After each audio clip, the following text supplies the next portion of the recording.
सुहेल अफरीदी के खिलाफ शुरू होने वाली मुहिम का तहरीक इंसाफ को एक बार फिर ये फायदा हुआ है कि पूरी जमात अपने वजीर आला के पीछे आन खड़ी हुई है। वजीर आला सुहेल अफरीदी के खिलाफ मुहिम का पीटीआई का हर सोशल मीडिया वॉरियर खुलकर जवाब दे रहा है। सोशल मीडिया पर ऐसी वीडियोस का एक बार फिर सैलाब आ गया है जिसमें पुलिस और कानून नाफिज करने वाले इदारों के एहलकार तहरीक इंसाफ के कारकुनों और रहनुमाओं पर जुल्म करते नजर आ रहे हैं। इस इत्तला के बाद के इस्लामाबाद पुलिस वजीर आला सुहेल अफरीदी को गिरफ्तार करने के लिए केपी हाउस गई थी, इसके बाद से कारकुन सख्त मुश्तिल हैं और गुस्से में और खुलकर वफाकी हुकूमत को और नून लीग को तनकीद का निशाना बना रहे हैं। एक और बात भी महसूस की गई है कि जब से सुहेल अफरीदी वज़ीर आला बने हैं, जुनैद अकबर साए की तरह उनके साथ खड़े हैं।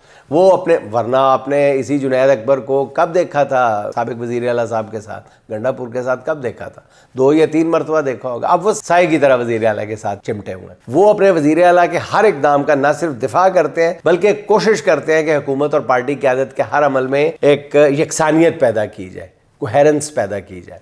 रही बात सुहेल अफरीदी को गिरफ्तार करने की, तो वफाकी पुलिस खातर जमा रखे। सुहेल अफरीदी मंगल या जुमेरात को फिर अडयाला आएंगे।